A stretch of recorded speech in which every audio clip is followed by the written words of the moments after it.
As the NBA season winds down, games can be played a little bit differently, so your betting strategy needs to change. So in this video, we're going to go through 5 specific tips to help with your betting in the last few weeks of the season to help give you a better chance of coming out on top. Let's get into it.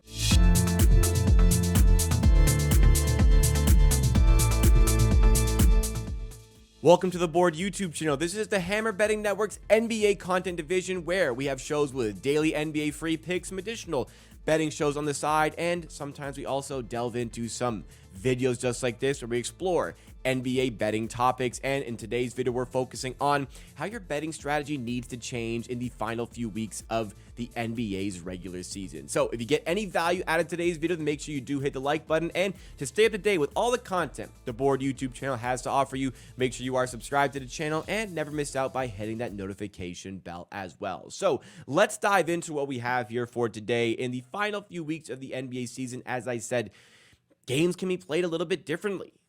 Teams are playing for different things. Players are playing for different things. Sometimes teams will be pushing for a playoff spot. Sometimes teams will be pushing for a better draft position. Players, maybe they're hunting incentives. Maybe they're hunting a bigger role for the playoffs. Tons of different factors go into these games, and therefore your strategy in handicapping these games need to change. But also, we need to discuss some additional betting strategy that can be a focal point as well that you need to focus on in the final few weeks of the season to make sure you're in a better position to come out on top and get that profit. So, for starters, we're going to be looking at adjusting your strategy and the factors that you should be considering for your day-to-day wagering. You've been doing potentially day-to-day wagering all throughout the NBA season, but things can be a little bit different here. And the first thing that we do need to look at is motivation. Oftentimes, sportsbook, they will be taking these sorts of figures into account. Yes, they understand when a team is tanking. Yes, they understand when a team is pushing for a playoff position, but it's not always completely accounted for within the odds associated with the specific event that you're looking at. Sometimes most sports books will take these sorts of factors into consideration. Perhaps one or two won't be looking at it. So using an odd comparison tool like BetStamp is always going to be your friend in these certain situations, but you need to be considering the motivational factors. Who needs to win? Who absolutely needs to win a specific game? Who can afford to lose? Who can afford to rest some players? Who can afford to take their stars out a little bit earlier and rest them for a different game? Who has something meaningful to play for within these teams? These are important factors to consider, and it's good to explore the betting odds associated with a team against their opponents as the season goes on to see if it's properly reflecting the change in motivation that these teams are going to have for the factors that I just previously mentioned. Going back and looking at the betting line history is also something that you can do with a tool like the BetStamp app. The link is in the description to go and check that out with our affiliate code. But also, not just when it comes to teams that we need to look at motivation, we need to look at players. Are players chasing contract incentives? Now, typically, this is something that is very well known among sports bettors, so you won't always be able to find an edge here, but perhaps something is not being accounted for. Is the player playing in a contract year? Players who are playing in contract years, the final few weeks of the NBA season are a lot more meaningful to them than anybody else. They are playing for that salary for next season. The players in the first year of their max contract, the situation is mostly locked up with the team. Well, they may not have the same sort of motivation to cover any player props associated with them. And perhaps the players who are in a contract year have a lot more of an incentive to cover those player prop lines and do very well. Maybe a player is searching for a bigger role going into the playoffs. Maybe a player in the team is injured and that player has been inserted into the starting five and they want to make sure they stay in the starting five. Perhaps this is something additional to consider. Perhaps it's a young player looking to build for a bigger role for the next season. These are all factors that you can consider when it comes to handicapping motivation. So let's move into our next point here, and we can also strategize based on the injury report. Sometimes we won't say guessing based on the injury reports and trends. You can find a good spot to bet, but maybe we can make some sorts of estimates. You can adjust your strategies based on injuries and the trend analysis. Oftentimes, players are questionable, but should you expect that player to actually play the game or miss the game? Sometimes a player will be priced based on the spread. We can see that a player being questionable, whether they are priced as they're questionable but probably will play. Sometimes a game will be priced, well, the player's questionable, they probably won't play.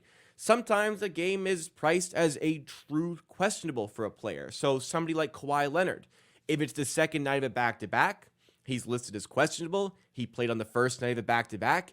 If he's priced as a true questionable, you might be able to get a leg up and say, well, I would believe it is more likely that Kawhi Leonard misses the second night of the back-to-back. Or vice versa. He played in the first night, listed as a true questionable for the second night of the back-to-back. Maybe you have the implication that he will be playing or he will not be playing on the second night of a back-to-back. These are some sorts of trends that you can consider when it comes to looking at injury reports. You can make your inferences based on trends throughout the season. Has Kawhi typically played in those back-to-back games? Has he typically not played in those back-to-back games? What about the recent trends? Are they trying to rest him? Is he actually dealing with a legitimate injury? Would he be missing this game if it wasn't a second night of a back-to-back? That's just a specific example with Kawhi Leonard, but keeping these sorts of thoughts with many different players around the NBA could give you a leg up on spreads or totals for specific games. So enough with the strategy for betting and tinkering your strategy for the actual betting side of things. We need to also look at the progress throughout the season. Tracking your progress is absolutely essential to sports betting. Sports betting is very difficult. There is no set formula to winning, but it's a whole lot harder when you're not seeing what's been working for you previously, what's not been working for yourself previously. So using an odds comparison tool and a tracking service like BetStamp, there's plenty out there, but BetStamp is one that we recommend here. Tracking your performance and analyzing your performance throughout the season can really aid with your sports betting and potential profitability. Look at what worked in the season. Why was it working? Look at what didn't work. Why is it not working? If something is working, can you continue to use that, and will that continue to work? If something is not working, well, why is it not working? Do you just not have an edge there that you think you have? Perhaps maybe cut the things that aren't working completely out of your sports betting. But in situations like this, analyzing seasonal performance, are you betting once a day? Are you betting 5, 6, 7 times a day? You need to see what the sample size is, because sometimes even a full NBA season isn't quite a big enough sample size to be truly indicative of what is working and what is not working. So in staying safe, in staying responsible, understand that perhaps you may not have the biggest sample size to properly critique and evaluate your sports betting performance, but don't go crazy with this. Make slight adjustments. Perhaps try certain things. Avoid sports books where you are not doing as well at other sports books. Perhaps that sports book is sharper than you have made them out to be. All sorts of factors can go into your sports betting. You need to consider as many as possible to see what would work for you long term and what should work for you long term and what doesn't and probably wouldn't work for you long term. And a big way to see when things are going well, when things are not going well, is to track your closing line value all throughout the season. Are you getting good closing line value? Are you not getting good closing line value? That is probably the best way. I would say it is the best way to see if your performance is accurate or not accurate. If you're getting good CLV, but you're just not winning, maybe it's a sports book. Maybe it's bad variance. If you're not getting good CLV consistently, well, probably the problem is on you and you need to make some adjustments to your sports betting. But with this, let's move into some risk mitigation factors and talk about responsible gaming, especially at the end of the season. You're running out of games. You want to make it a profitable season. It's very easy to deviate away from your strategy or lose sight at the long-term game. So stay smart. Sports betting is all about winning in the long term. It's not about the day-to-day. It's not about winning this day, winning the next day. It is about long-term game. What's going to put you in the best position to win in the long-term game? And one thing that's going to help you do this is sticking to your unit sizing. Yes, as your bankroll, potentially if you're having a very good season, increases, maybe you do want to up the unit sizing, but remember, one season might not even be a big enough sample size for you to truly evaluate the way you're betting. So, if you have a hot start to the season, that's not necessarily going to continue. So perhaps sticking to your unit size is the best strategy going forward. Sticking to something that you're comfortable with. If you find yourself watching an NBA game, sweating way too hard over a specific bet, perhaps you're wagering a little bit too much. You should be wagering with a unit size where if everything were to lose, you'd be fine with it. You'd be comfortable with it. Obviously, you wouldn't be fine, but you'd be comfortable. You'd be okay. You wouldn't lose sleep. You don't want to lose sleep over sports betting. But another thing to consider is bankroll management. Trust your bankroll and keep to your seasonal strategy. I mean, there's a possibility that you went bust throughout the season. You set a bankroll to start the season, you went bust. Would things really turn around and change if you were to reinvest into sports betting? Sometimes you have to be honest with yourself and say, I didn't approach this season with the correct strategy. I did not approach sports betting with the correct strategy. I need to take more time in order to facilitate the winning process. And if it's not going to happen in sports betting, as I said, it's very difficult. Maybe you need to have a real conversation with yourself, and will it actually change if you do reinvest into it? But stick to your bankroll, stick to unit sizing, stay responsible, stay smart, keep betting fun. Winning is more fun, but all in all, keep sports betting fun. Which brings us to our final tip here, which is avoid chasing losses. Now, this is kind of similar to the risk mitigation in the previous slide. However, you want to learn from your mistakes here. You don't want to chase losses from earlier in the season. Listen, you could have had a bad season. It is what it is. You're just going to have to accept that. Analyze what went wrong, analyze how you can change things, and maybe start to recoup and make those adjustments near the end of the season. However, if you've had a bad few months, you're probably not going to make that up in the last few weeks of the NBA season. You may just have to accept it's been a losing season.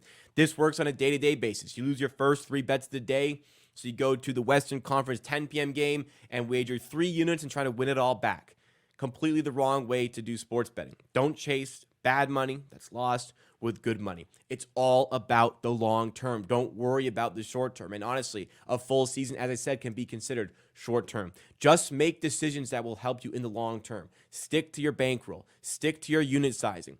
Don't try to make up for what's been lost. Put that behind you. It's a sunk cost at this point.